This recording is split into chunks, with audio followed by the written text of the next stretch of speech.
Guys, welcome back to the Derek Leg podcast. We're back in the vault again today. I've got one of my new brothers here. I'm super excited for this episode, and he's in town for a different event, and we were able to move a couple things around and have him on the podcast, so I'm super stoked for it.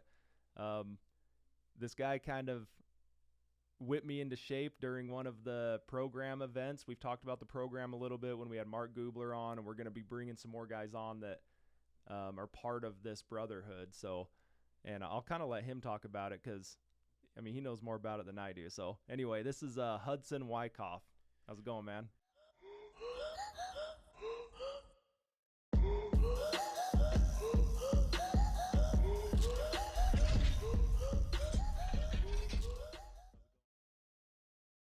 Derek, man, great to be here. I appreciate you, brother. No, I'm glad you reached out. I know this is like a quick trip for you. You've had a lot going on.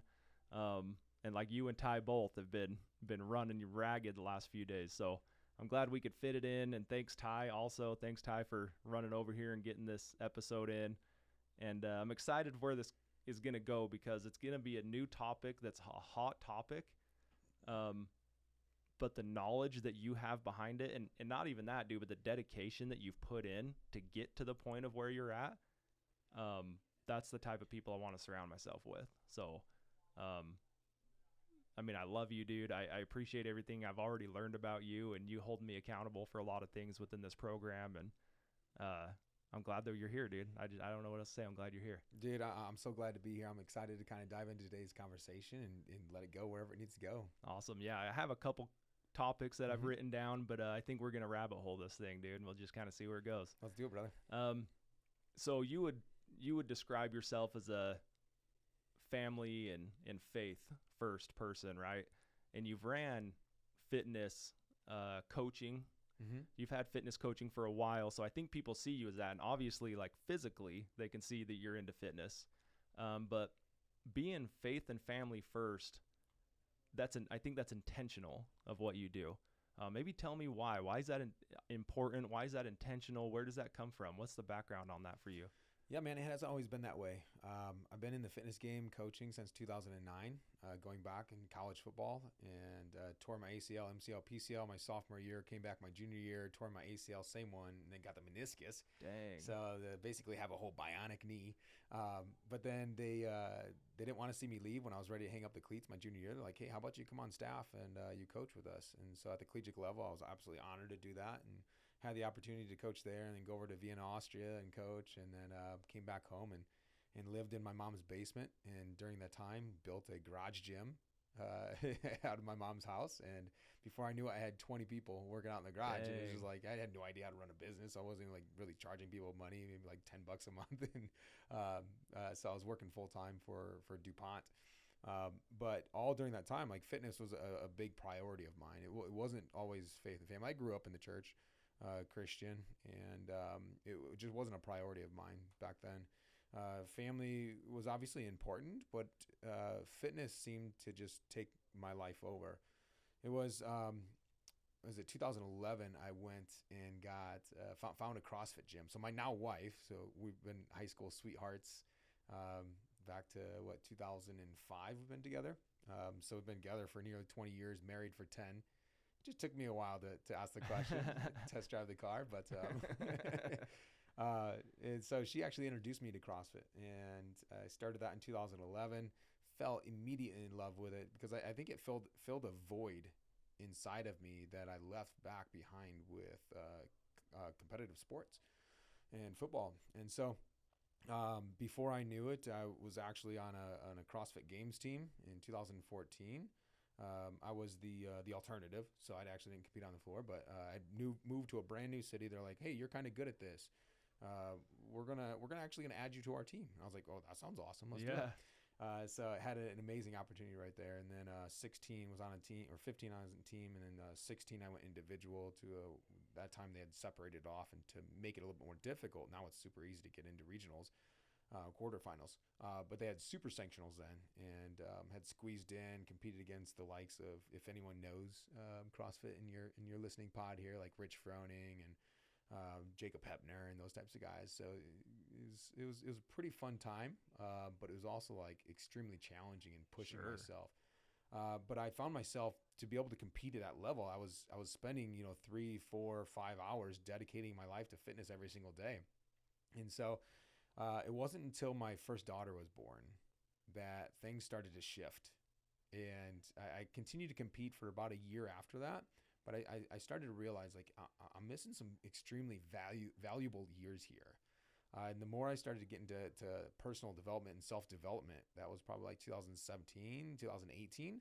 I really realized that these years that my daughter is, at this point, she's 2 years old. It's like, dude, how much time have I missed because I'm still like living in the gym? Yeah. I wasn't okay with that. And I was like, I can't do that for any other kids. Like I got to be there for the others as much as possible. So basically I just kind of like, I don't want to say cut cold turkey, but I kind of hopped out of the CrossFit world, went more into Olympic lifting, was just spending an hour a day in the gym. That was it. Focusing on Olympic lifting, had a lot of fun there, made it to the AO finals, was throwing up some heavyweights, had some fun with it until I dislocated my shoulder taking down siding. So that's a whole nother story. But I think it was really like, if you had to ask the specific question, like as I'm just kind of talking through this, like what really shifted that was having my babies. Yeah. Especially when the second one came around, it's like, no, like this isn't nearly as important. Like it's important to continue to pour into yourself. And I think that every person needs to put themselves first, but there's a way to do it to make sure that you're not sacrificing time with your kids. And the way that I found to do that was to wake up in the morning to be able to get it done, eat the frog, so to speak, get the work done. So that way when your kids wake up, like you are the father that you want to be. Like imagine like you've been up for 2 hours before your kids are up, right? And you've gotten your workout and you're feeling great. Like the hormones are rushing, like the adrenaline's rushing, the pump is real, right? And now your kids come downstairs. Like what type of guy is going to welcome them kids like whenever they come down the stairs versus like those kids come in and they wake you up out of your bed and you're still groggy. Yeah. Like, what are you saying Get to them? out of here. Get out of here, right? Yeah. Exactly, man. And so it's just learning to show up different for them. And that's what really shifted for me. And then as far as the faith side of things go, is a really powerful question that a mentor of mine, and Nick Alfano, right? He said, is like, your son will become you and your daughters will marry you. And if you look in the mirror and you're not okay with the man who you are today and being okay with your daughter marrying a version of you and your son becoming a version of you, then you need to ask yourself, like, who do you need to become in order to be okay with that person? And I wasn't okay with it, right? And so I wanted to be a man of faith. Right. I wanted to have family first as well. And obviously like the physicality side is still super important to me, but those other two had to be priority in order for me to be okay with that being the type of man that my daughter's going to marry or my son's going to grow up to be. Yeah. You have 3 girls? I have 2 girls and one boy. Okay. I was thinking 3 girls. I couldn't remember though. So you have a mix of both then. Yeah, man. So see, I have 1 boy and that's it. And I've had that thought. I'm like, I'm glad I just have to keep track of 1 boy and not all the boys that my girls could be with. Yeah. But you're being intentional about that now. I mean, you're putting that example about that out there now for your girls to see. It's funny, like, growing up when I was, my early 20s, my mid 30, I'm 36 now, but I was in my early 20s. I was like, I'm never going to let any boy ever talk to my daughter if I have a daughter, right? Like, it's never going to happen. But I realized as I've gotten a little bit older, like that's not the approach to take it all. It's like, how do you raise your kids? How do you raise your daughters to be, to choose the respectful young man? Like, okay, like I got to set the example. Like I'm opening the door for my wife whenever we go anywhere, right? I am bringing home flowers randomly. I am doing these things that can set the example. It's like, oh, that's what real men are supposed to do for their wife. And so that just becomes a standard that they see and they know and they expect. So if they meet someone who's not doing that for them, then they start to question. Yeah. Then they're like, well, wait, I thought this is what was supposed to happen. Right. Well, it is. So that's not the right way to go. Yeah. Dude, yeah. I love that. Yeah. How old is your oldest? 7. So 7. dude, it's crazy that there's people that raise kids all together and never have these thoughts. And so having 3 kids and the oldest being 7, you've had 7 years and you've already compiled all of these things to be intentional about. I love it. And I love it more with what you can draw to the whole really society. It's like, and I think it's part of why you're into the coaching side of all this and coaching men, right? Exactly. I think it's there's a big issue in the world right now with what I believe in with men. I think that they need to be stronger. I think they need to be mentally strong, not even just physically. They need to be mentally stronger. And there's a very low quality of men, and it scares the crap out of me. Scares the crap out of me, man. What we're seeing in today's society and culture is something that we've never seen before. And I'm not going to get too political with things today, but yeah, it's just in a weird spot. Like you said, we're soft. Like America has never been in this position before. Yeah. And we're constantly being attacked in ways that we've never been attacked before. Yeah, I mean, that's part of, like, everyone that's watched this and been a part of the podcast, they've seen me shredding weight the last few months. Yeah. And that was part of it, dude. It wasn't even like I knew it was a byproduct that I would lose weight. Mm-hmm. But the whole diet was more just a mental game for me. I wanted to push that boundary and see, because it's something I've never done. Consuming food, working out, watching my diet, never cared about it. Mm-hmm. I was so intentional, and I had mastered a lot of things when I was young to what were important to me, which was basically work and income. Yeah. Those were the things I put so much focus in. I just pushed off everything else. Yeah. And so it was a thing, and it snowballed into more. And we've kind of talked about that before, but in the beginning, it was just a mental game for me. Like, can I do it? Like, this is something I'm not good at. Can I do it? Yeah. So going back to 2009 and fast forward a decade, like I had the opportunity to help like 5,000 people. I touched 5,000 people to be able to help change their life and transform their bodies and their health, right? Which that sounds awesome. It sounds amazing. But when you really think about it, like we're facing the biggest epidemic we've ever faced in human history. And nobody's talking about it. Nobody's willing to do about it. And everyone up top, right, is doing everything against it, continue to push it the way that it's already currently going. And that's the health and obesity epidemic that we're facing, right? Where we have 75% of the world, we'll talk about America, 75% of America who's either overweight or obese. And it's continuing to get worse. And for the first time in human history, like, it's not only getting worse, it's getting accepted. It's getting accepted. Yeah. And the culture, right? And societal norms. It's like, hey, it's okay to do this. Like, it's okay to have low energy. It's okay to have lower confidence, lower self-esteem. Like, it's okay to have lower libido. Like, I'm not okay with that. Right. Right. And so, I mean, all that stuff is obviously super important to me, but fast forward, that decade, and 5,000 people, like, it sounds cool on paper, but really, like, the percentage, like my mission when I started my business back then was like to impact as many people as possible. And that's not even like a percentage. Like, it's not even worth the 335 million people that are in the United States of America. And so I thought, how could I better shift this? And it was, well, I built this business on automation and AI. What if I could just package this thing up and start to give it to other fitness coaches, 5,000 fitness coaches that now go impact 5,000 lives? Now we're starting to make a difference. Now we're compounding. We're compounding. Yeah. Right. So that's what kind of, how did you transition that? What went through your mind when you thought, I'm doing all I can. I'm only one guy, right? I'm doing 5,000. I'm only one person. How did that switch in your brain to, and what allowed you to think that was even possible? I mean, was it AI? Was there something in particular? 100%, man. So, I mean, when I first started, I thought that if I got to 15 clients at a time, like, I was probably going to be overwhelmed, that I wasn't going to be able to handle it. And at that time, that was true, because that was my limiting belief. And then all of a sudden I doubled it and I went to 30, and I was like, well, there's no way I can do more than this. Like, I can't handle it. And the stress and anxiety would come in anytime, like, someone would want to, like, book a call with me. It's like, oh, you got to wait. And I was like, no, I can figure it out. So I continued to figure things out, but I was, before I knew it, I was paying for all these different softwares and systems. Like, literally, like, I think I was paying like just under $1,500 per month for all these different softwares and systems. I was like, there's got to be a better way. And then I found a software called Go High Level, right? And so basically brings all this stuff under one roof. And over the next couple of years, I'd mastered that software and how to use it in efficiencies and workflows and automations. And then from that point, it's like, okay, like, we're up to 100 plus clients. Now, how do we take this even further? Right. We start sending off more automated messages, and just giving myself, buying back more my time, essentially, right? And I'm paying significantly less on those softwares, so it's an added bonus. But now we're up to managing 175 clients. So how did you go from, I'm going to dig a little deeper into this.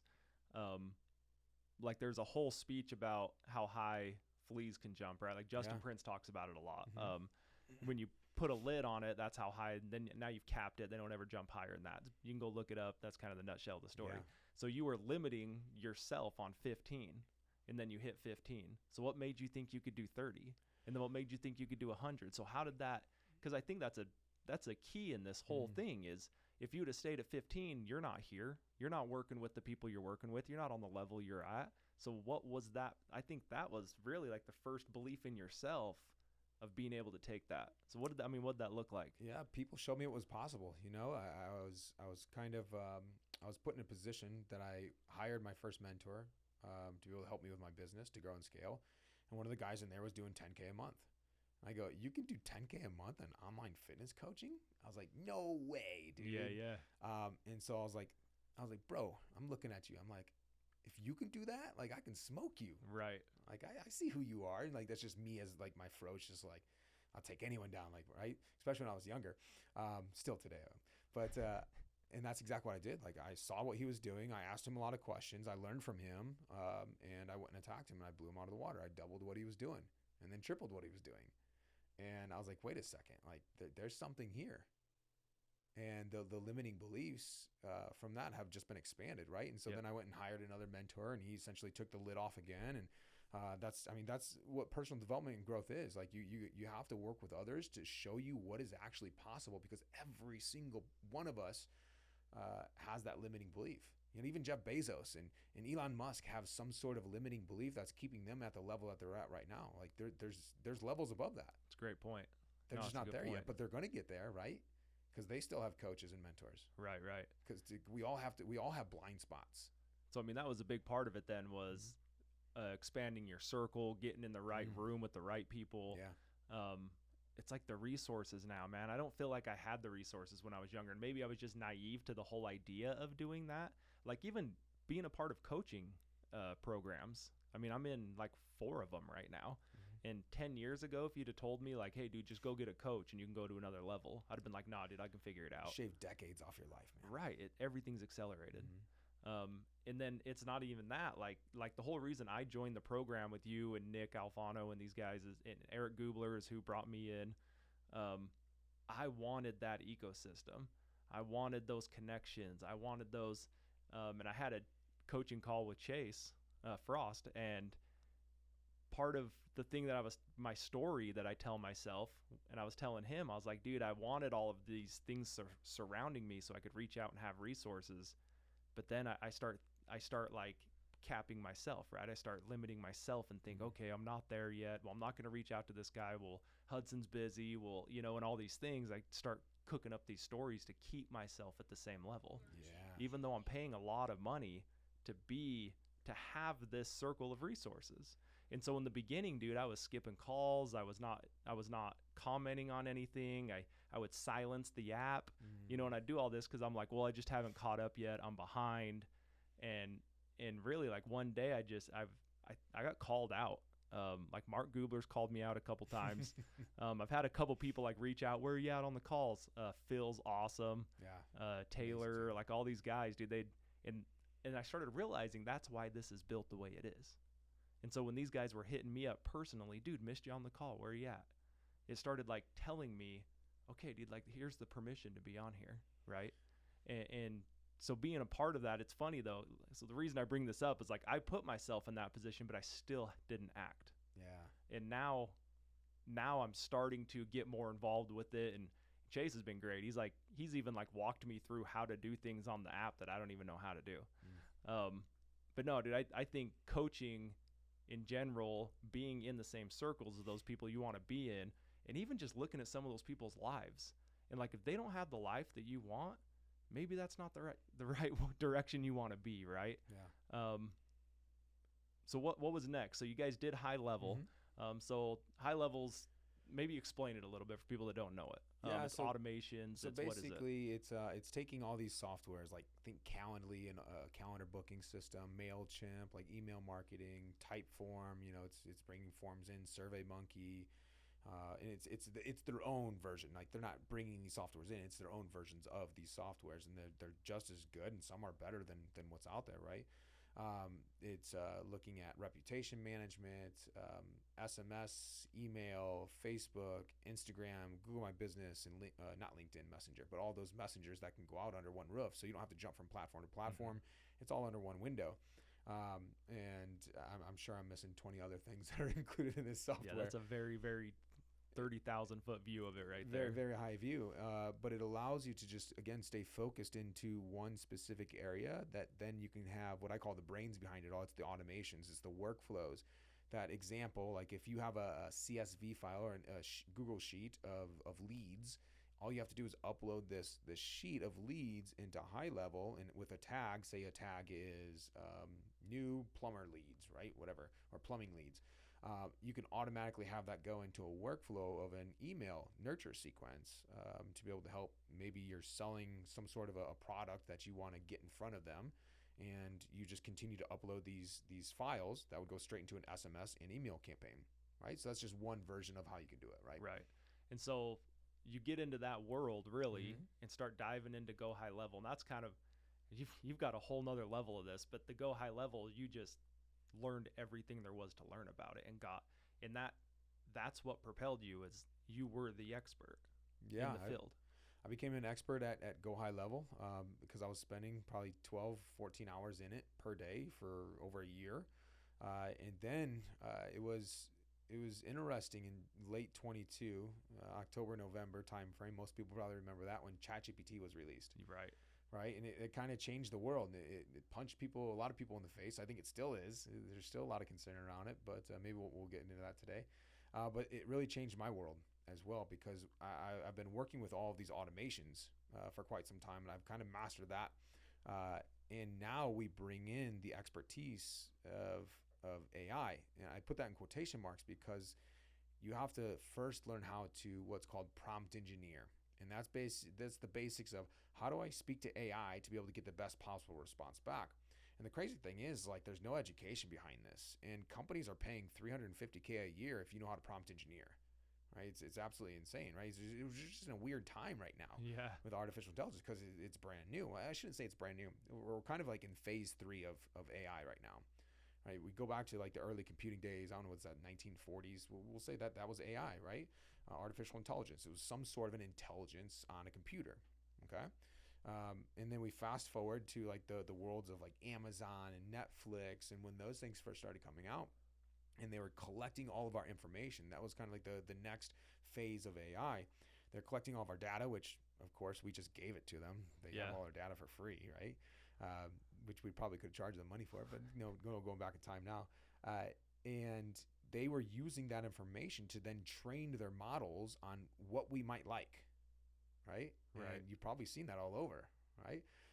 And before ChatGPT was released, the small players like me or other smaller companies, like we had zero chance to compete with any of these big players, like zero. Like they were on different level playing field because they had millions, hundreds of millions of use cases and data to be able to collect from people that were just pouring in to train their models on. Okay, so now October, November timeframe, we just went into kind of phase 3 of AI, and that was the large language model generative AI. So that's the conversational bot. So again, AI has been around forever, but they turned it into a conversation to where you and I can chat, essentially the bot, right? And I can ask it a question and get a response back. And so with this, now we can the small players like myself and small businesses, like we can now compete because we're at the same level playing field, because these bots can now go on the internet, they can scrape data, they can get out all this information that the big players have always had access to. Yeah, dude, and maybe let's just dive into the concern. I was going to take us a different thing, but that seems to be the thing, is everyone's all in or they're all out. Why? I don't understand. And like the guy I look up to a lot, Andy Frisella, he's one that is kind of out on it, I think. He has conversations about how we should be maybe not avoiding it, but just understanding it better than just feeding it. So what are some of those concerns from your view? No, I completely agree, in that we need to learn how to use it, because first of all, it's not going away. There's too much money involved with it, and there's no stopping it at this point. Love him or hate him, Elon Musk, said this about a year ago, and he's like, whatever we need to do, we need to stop at the rate of AI and how it's growing. And he told that to everyone, right? He told that to all these big companies. He was one of the founding members of OpenAI, who actually, he left there, right? We probably heard about that because of Sam Altman's departure from the board and come back on. And He even told it to Congress and to political parties, but no one listened to him because, again, there's just too much money involved. And I think like listening to him and some of the stuff that he says, it's interesting, right? Because we don't know exactly where it's going to go. I always play around with it, and it's like, say whatever you want to AI, but always end off with thank you, because you never know what's going to happen. But I think that the concerns are, one, if you're not using it, you're going to get left behind.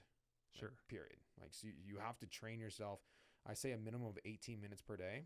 Why 18 minutes per day? Because that equals 109.5 hours per year, right? And if you do that in a specific niche market or industry, this being AI, you'll be more knowledgeable than the majority of Americans. There you go. 18 minutes a day. That's all it takes. So, right? I mean, is that just Google? Yeah. Learn about Google. This. There's a really, really great course. I'm going to check my phone here really quick just to make sure that I don't butcher it. I was back on it today, but I use it for several different things. Brilliance.org. Brilliant.org. Okay. Great, amazing courses on there that you can take. A lot of it for free. So yes, if you do want to learn AI, YouTube is just a brilliant place to go. And so is obviously brilliant.org. Got ya. I guess we've had this before. Wasn't Siri basically this? I mean, what was the difference between like Siri on iPhone and ChatGPT? Like, so when ChatGPT came out, I'm like, I don't think this is new, guys. Like, you've been asking Siri these things for a while. So what's the difference, or what? Or am I just totally off base? The parameters that it's been trained on, the billions and billions, trillions of parameters that's been trained on. Siri's been it was built on a foundation and kind of built up from there. So the number of parameters that's been trained on is extremely, extremely limited on that versus ChatGPT. So the amount of the capacity of answers that it can provide isn't even close to what ChatGPT can do. Yeah, I've played on it a little bit. My marketing guy's on it all the time. Yeah. And he's like, I didn't even know this. So I've played on it, and I've have like a conversation, and then I go to a new one and do another conversation, and I have like the free thing, right? Yeah. He has it all under one umbrella. And so like we're on a totally different, like a tent sale, right? And we talked about like this commercial that we wanted to do. Well, now we're talking about this tent sale, and it's learned from the first two things we talked about to give us feedback on the third and fourth thing.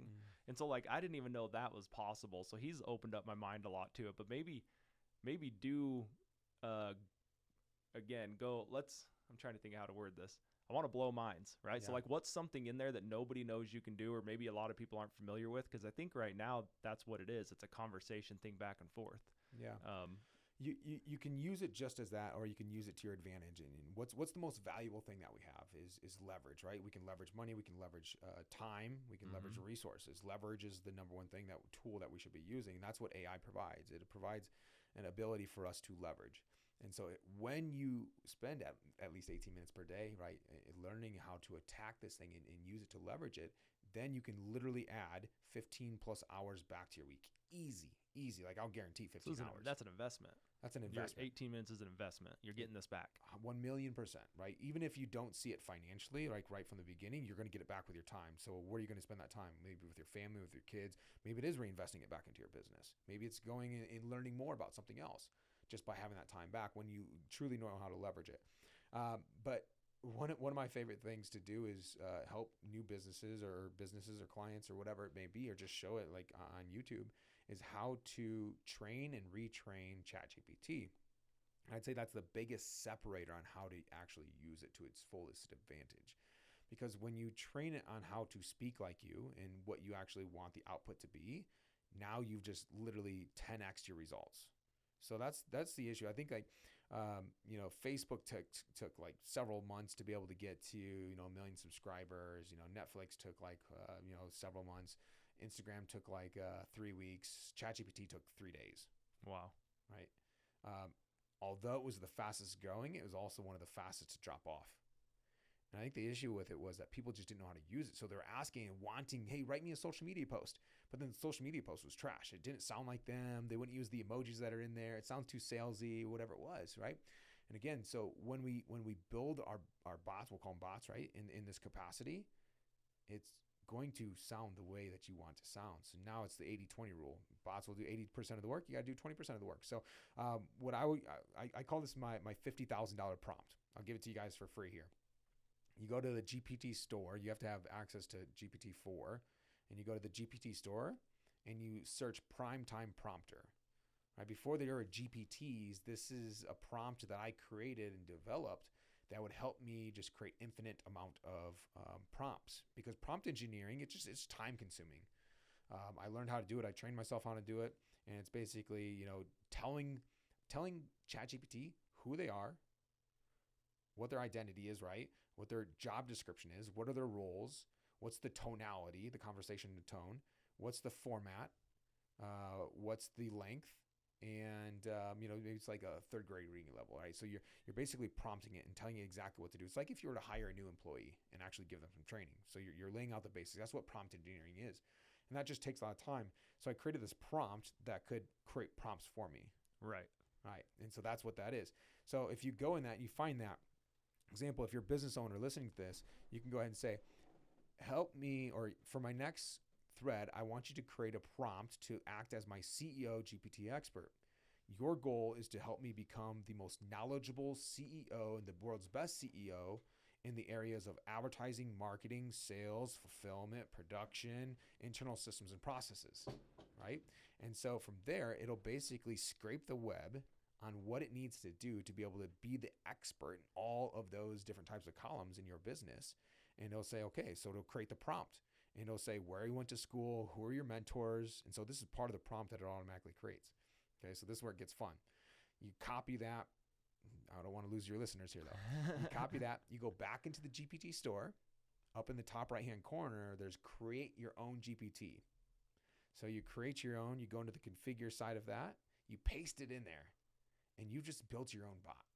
Yeah, when you explained this, dude, it like blew my mind. I was like, wait, what? Like, I thought this was like a talk back and forth. Give me a post. Give me a script. So you have your own bot now. Not quite yet, right? So we create it. First question that we ask is, what are the next 10 questions you need to know from me to be able to become the world's best CEO for my business? Fill in your business name. So now it's going to ask you questions on what it needs to know and how to train it. So basically, it's going to ask for your avatar. What are their pain points? What do they struggle with? Where do they get information from? Where do they hang out? Like all of these types of questions, psychographics, demographics, socioeconomics, right? All of these types of questions. So once you provide it with the answers, now it's truly the best CEO for your business, because not only does it have all of your knowledge from up here that you've just provided it based off these 10 to 20 questions, but it's also able to scrape the World Wide Web from everything else. Dude, that's wild. I mean, you're literally replacing a CEO position. 100%. Is that scary? No, I think it's exciting. It is awesome. Don't get me wrong. Right, so the next question, this is where it gets even more fun, is that the next question you say, help or give me a complete business analysis and breakdown of our business, strengths and weaknesses, and where you see our biggest gaps are for our next move.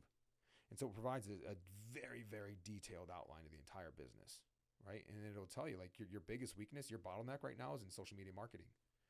Cool. Help me hire a social media marketing expert.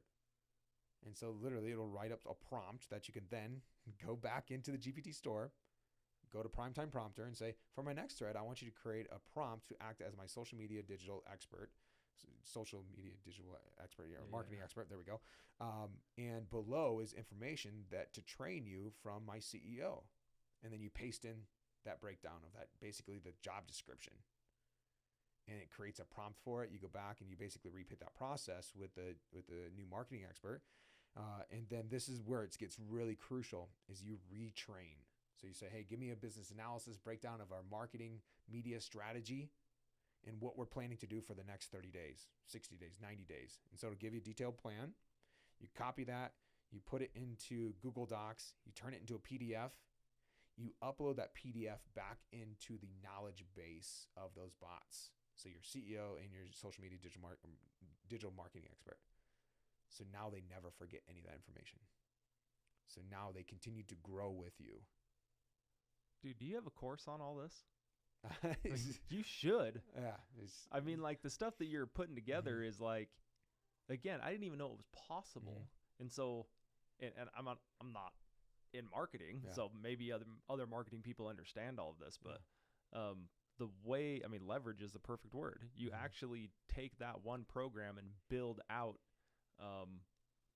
job titles for it, and it runs those sections of your business practically for you, if I'm not mistaken. 100%. So what I just described there will probably take an average person 3 to 5 hours to build, right? And they can have 3 people hired, bots, right? They can have 3 bots hired.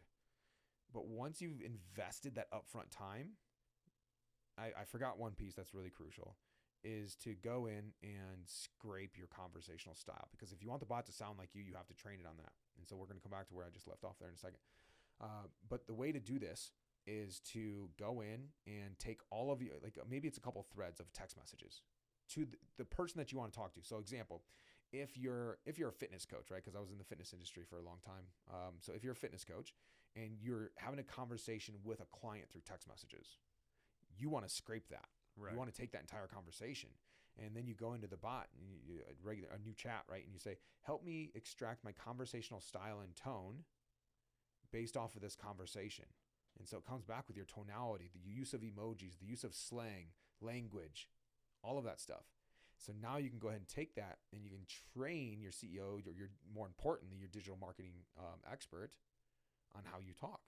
So now when you go and write a social media post, even better yet, is you go to a social media post, you take the copy of it, maybe a couple of them, and you put that into Google Doc, you download it as a PDF, and you upload it in a knowledge base of it. Now it knows exactly how you write copy for your social media post. So now when you go to social media or you go into your marketing expert, then you say, hey, help me write a social media post on X, Y, and Z.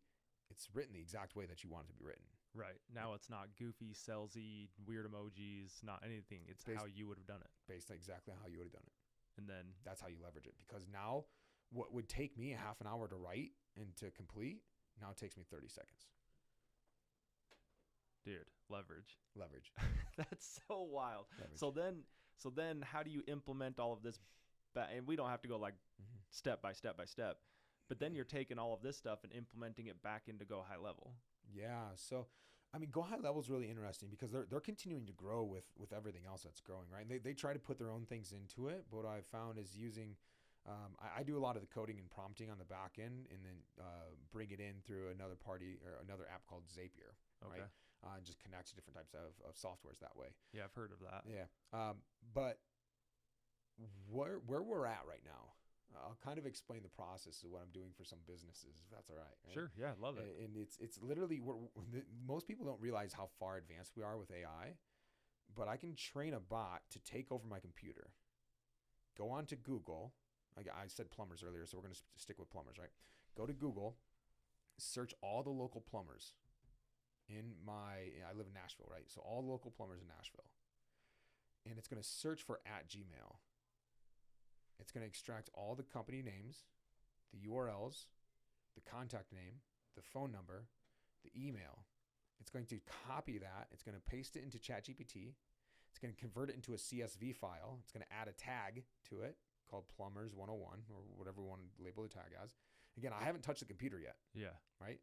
And from there, it's going to copy that, download it as a CSV file, upload it into Go High Level. I already have a email marketing campaign that's put together with SMS.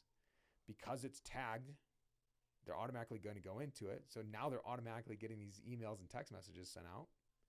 But also there's a webhook in there. What does this webhook do? This webhook goes out and it creates a custom AI video. And so I say, hey, Derek, I saw you doing some big things in your business, fill in the blank, in your industry, fill in the blank, right? And I can even have your website or even your social media profile scrolling in the background of my face talking. And I can create 10,000 of these in a matter of 1 second. Jeez. And so it's doing this all automatically. It's going to send you that video. It's going to continue to do this. Now, if you engage with the conversation through email or through SMS or Facebook or Instagram, is that now we have a trained bot on how to take, because I trained on your conversational style, your tone, your business, all of that information, right? We're taking that information now, and someone responds. So this bot's going to respond just like you would, and it says, okay, so you're a lead. You're now a warm lead. So we're going to take cold leads to warm leads to hot leads. Either A, booking them onto your calendar without having them click on a link, because it's going to look at your calendar. It's going to say, hey, we got tomorrow at 3, 4, and 5 open. What works best for you? Cool. 4 p.m. looks good. Cool. Let's go and add it to the calendar, and it books it for it, right? Or it'll say, hey, let's go ahead and buy this product. If you're selling a low ticket product, yeah, you can go and probably sell that through ChatGPT, through that bot. That's having a conversation through Go High Level. And you're doing nothing. Or you can have it send a link to your website to then go ahead and purchase from there. Yeah, I mean, you're literally sleeping while all this is happening. Yeah, and then they go ahead and purchase. Onboarding's all automated, right? So it's literally like the entire process is automated, which is great if you're pushing numbers through. Like I'm still very like I hope people don't take me wrong here. Like I'm still a huge proponent of relationships, right? Of building relationships, of the human aspect, right? But if you're looking to just kind of pump numbers to be able to obviously get in front of more people, because that's the number one thing right now is attention, right? Yeah. There's nothing more valuable than that, leverage and attention. And so more people that we get in front of, they see what we're doing, right? Now we can go ahead and start to build that relationship up. But so what is there a point? Well, I guess any business structure would be different. I was going to say, is there a point where, when do you suggest that a human does take over, or do they? I guess it'd be different in different situations. It's 100% different in every situation. Yeah, so it just depends on your business model, depends on your product, your service, what you're providing, where we have to bring the human aspect in. So everything that you just explained, and for people that are listening, we're talking like today, because I imagine this changes, and maybe you don't even want to say, so it's up to you. What is the price tag on that for building that out for a business? Yeah, it's an amazing question. So it's going to depend. And so basically what we do in our business is I'll go in, say example, I'm going into your business, Derek. I'm going to sit down. I'm just going to basically audit you. I'm going to say, cool, what are you doing right now for advertising? Like, walk me through your entire process and what you're doing in all of your advertising routes. Great. What are you doing for marketing? Cool. Go ahead and walk me through everything that you're doing for marketing currently. Great. What's your sales process look like from A to Z? Awesome. How do you fulfill? What's your onboarding process, right? How do you fulfill? What are your internal systems and processes? All right. So essentially, I take this 30,000 foot view of the entire company. Then I say, hey, this is where we can bring in automation and AI to leverage, right? So now we can bring back either A, we can add more time back to your life, or B, we can leverage to make more money and bring in more clients. Dang. So it just depends on how big the build is going to be. Well, so that's something I didn't even know is, and I've listened to you talk about it, and like I said, I've dabbled with a little bit. I didn't know that you could go program it to be me. Like I thought, so my holdback on it was, well, dude, I'm probably not going to sit down and teach it all of this stuff. But if you're, I guess you would be like, send me this text thread, send me something of you talking to your customer, send me, and then it just gets downloaded in there and boom, it's me now. Yeah, a lot of the stuff is literally just a form or a questionnaire that I'll have clients fill out now, and it'll ask for that stuff, right? And so go and give me a thread on this, basically. So now I have all the information to go in and start to build it. So is there a starting point? So what I'm trying to do is I'm trying to tell people everything that you just explained for free carried this dollar amount. So that's kind of what I was trying to get at, is like, what is there a starting price for you to even come into a business? Yeah. So the build outs are going to be ranging, again, depending on what that is. So it's going to range anywhere from 1,500 all the way up to 75K. Yeah, so it's listening to this podcast for an hour might have just saved you 75K, yes. Or at least pointed you in the right direction to gain the knowledge to be able to do this. Yeah. And I mean, it's like you had said, I can do that. He's a human. I could do it. Pretty much anybody that could have the attention span and be able to study and want to learn more and grow can do this. 1,000,000%. And like I said, like you can check out my YouTube, but there's a lot of YouTube videos out there, right? Of course, I want people to go to mine, but if you literally just go to YouTube and you say how to do blank, right? It's going to pop up. Sure. We're living in an interesting time right now to where people are getting paid on YouTube to post videos. So they have no incentive to go create communities or go create courses. There's no incentive for that because that's just extra work for them. All they have to do is show up and post a video to YouTube and give every secret away for free because they're getting paid from YouTube for it. Because they get the views. And they're getting paid a lot of money for it. Yeah. So what's your YouTube? Hudson Wikoff. Just your name. Yep. Can you spell your last name? Yeah, Wikoff. Yeah, so if you check it out, some of the stuff that I explained, I literally walk you through every single step that I just talked about. That's awesome. Yeah. See, when I met you at the program, what's crazy, dude, is like for people that haven't been to the program or maybe listen to me talk about it or Eric Gubler or anybody that's been a part of it, when you first get there, it's like boot camp, right? Like, Yeah. And Hudson shows up and he starts breaking you down, right? And the cool part about how multi-talented you were for me was like we went through that whole physical battle, right, with ourselves. And another part about that was it was a self-accountability. For me, it was like a self-accountability thing. And so what happens is there's 12 different workouts or whatever it was. And one of the workouts I started realizing like, and I knew I was by far not the most fit person there. Right.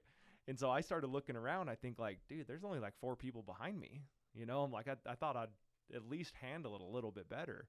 And then I'm like, okay, well, I still got 5 more to do, and you hit that number and make sure you hit that number. And the interesting part was when we were done and later when we were talking about a lot of the stuff, there was a couple guys and a couple that had all the physical ability to do everything perfect that admitted that they cut some short or they lost count and so it wasn't even just the physical workout part. It was a self-accountability thing for me. Yeah. And it would have been easy for me to be like, dude, no one's counting. Like no one knows how many I've done. I can just skip to the next thing. I'm falling behind.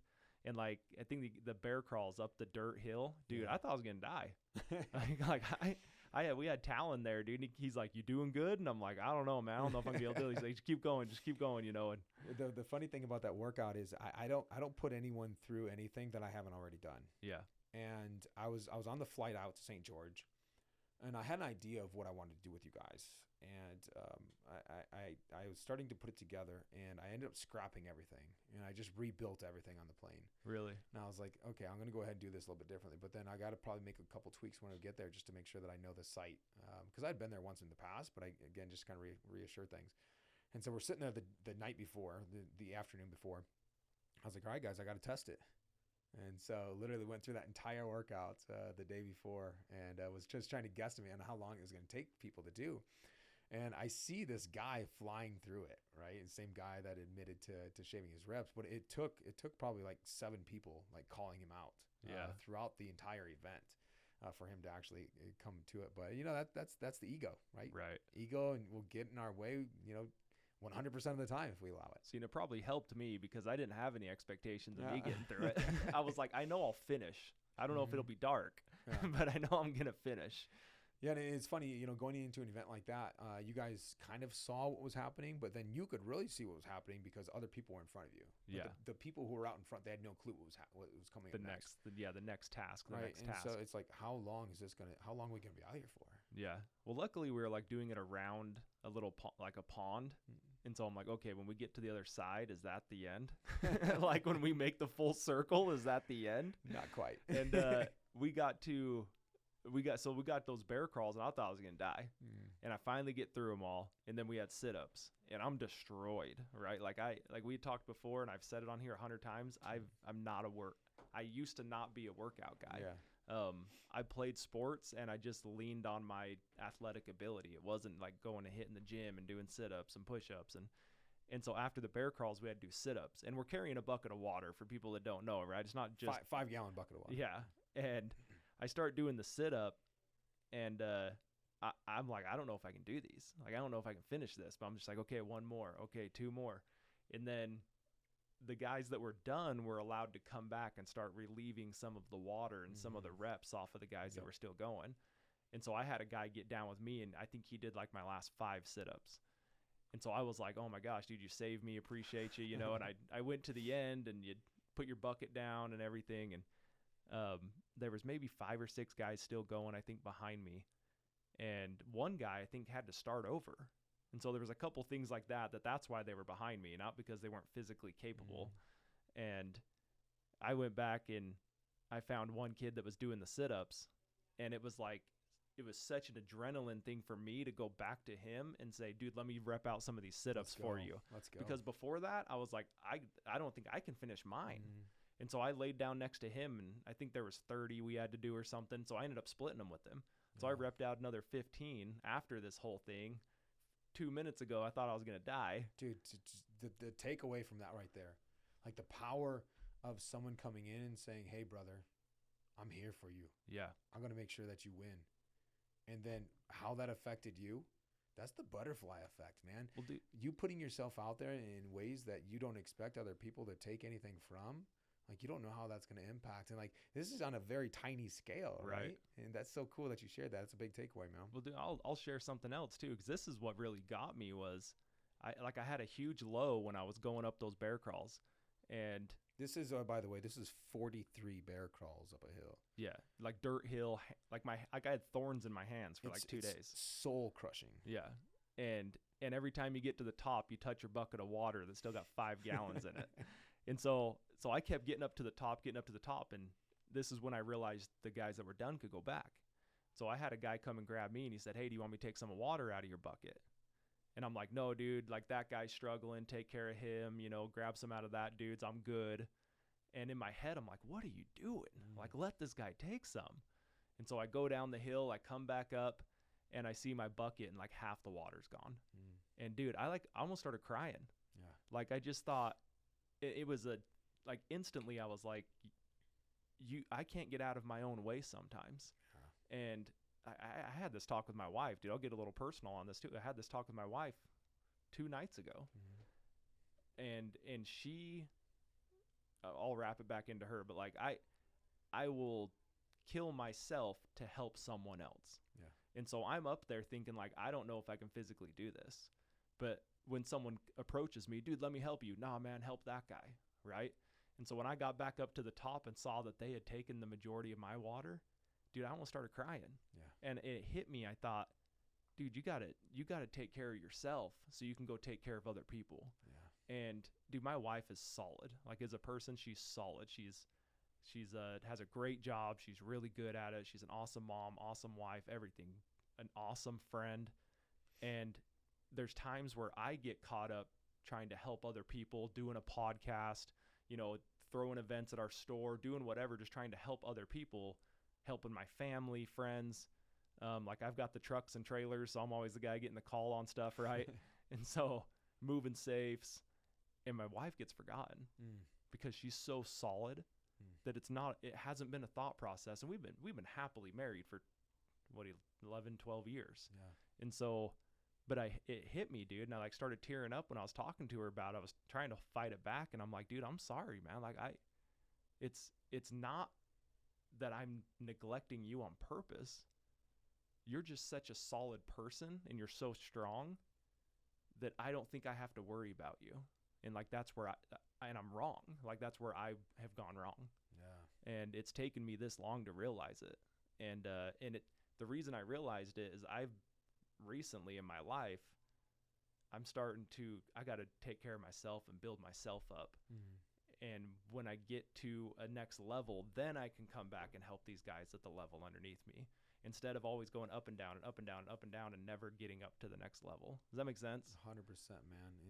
I'd say like that's one of the greatest faults that I see with awesome leaders is they're not great leaders. They're awesome leaders. They're not great because they want to take on everything themselves.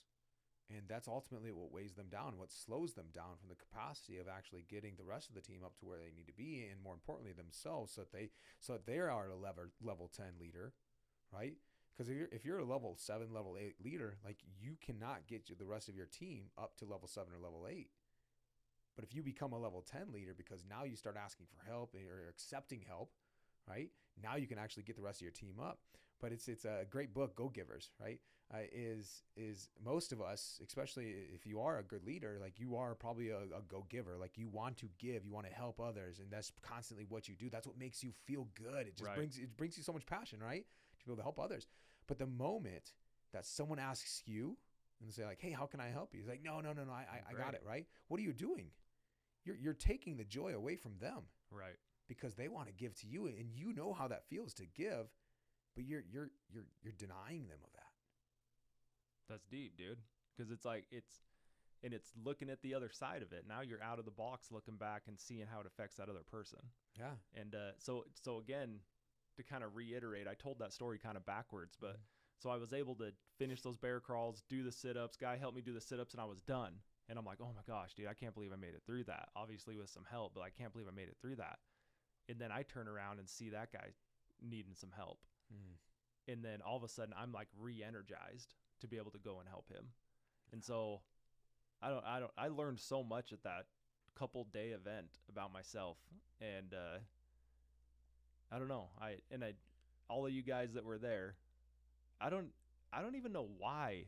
I guess I'll ask you, like, why does that fulfill you? What's the part of you where you're able to come and bring the passion that you brought?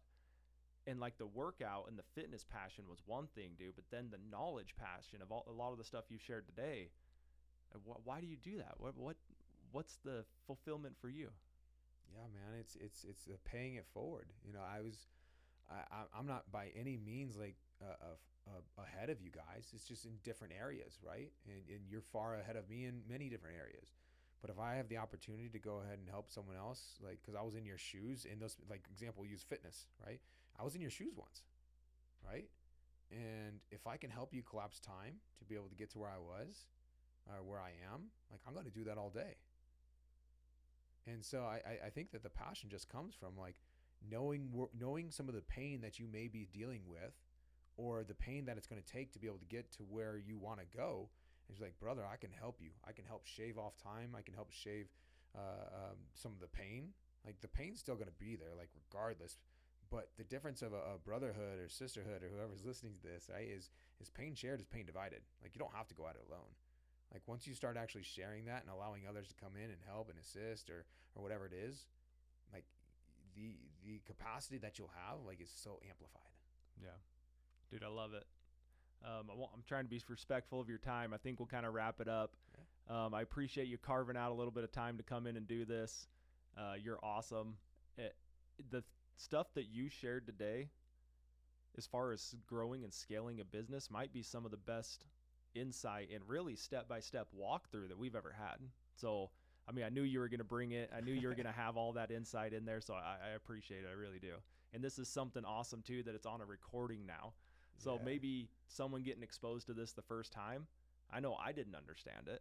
So like, you may not even understand that, but now, you know, you listen to it the second time, now you're on ChatGPT and you see the menu in the left corner.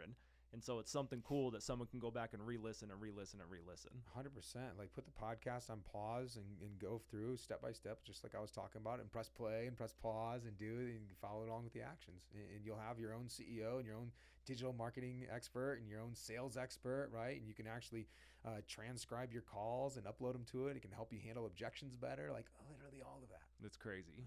So how can people follow you, get a hold of you? Yeah. Just whatever you want to put out there. Hudson Wikoff, that's HUDSON WIKOFF.